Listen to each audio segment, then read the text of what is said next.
T-cells, by all accounts, I think surpassed everyone's expectations. Their activity in B-cell malignancies is undisputed and has warranted approval by the regulatory authorities, both in the United States and now in Europe. And so that's wonderful. What we are now beginning to ask ourselves is, are they worth the expensive sticker price? And how good do they need to be in order to really make the mark that we think they can make? And so we're now beginning to get a bit more insights into the long-term efficacy of CAR T-cells. It looks like between a third and a half of patients treated will experience long-term disease control. And so that's extremely exciting. But of course it leaves another 50 to 70% of patients who do not. And so we are focused intently on understanding the basis for resistance to CAR T-cells, not only to make them more effective for B-cell malignancies, but because we believe that if we understand how B-cell malignancies can escape these potent therapies, we can also expand the reach into non-B-cell malignancies, especially solid tumors.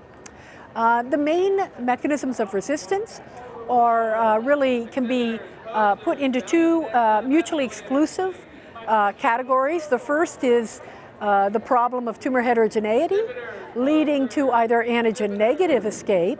In the case of CD19 and ALL, it's usually antigen-negative, or antigen-low escape, which we've observed when we treated with the CD22 CAR.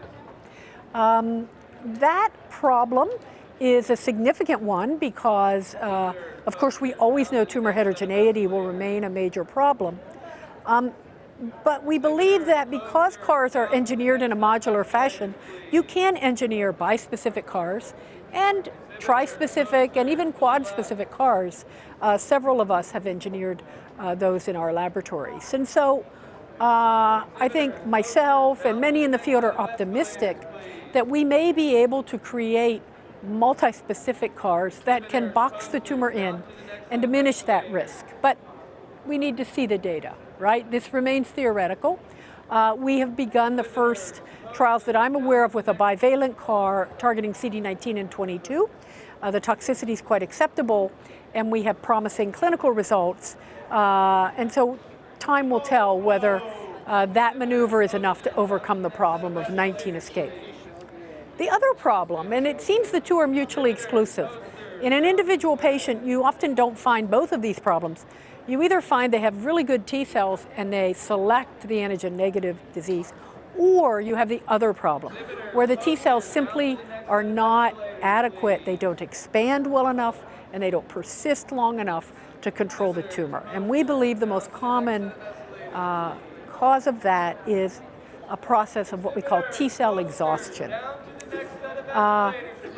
It is our belief that our understanding of T-cell exhaustion remains fairly limited, and it's important that we understand what's happening if we are to create a new approach to address this. I didn't say this in my talk, but we have added anti-PD-1 both in preclinical models and I know in clinical trials, and thus far I don't think that's been a home run for CAR T-cells.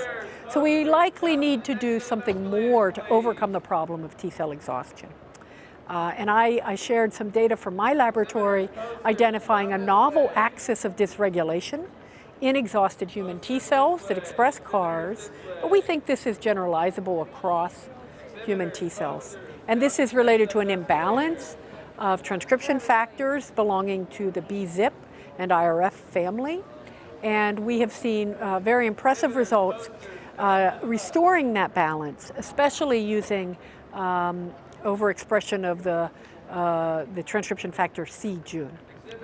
So we're hopeful that the future of CAR T-cells will include maneuvers to both endow multispecificity and endow exhaustion resistance. And with those two maneuvers, we're optimistic that we'll be able to get to the next level.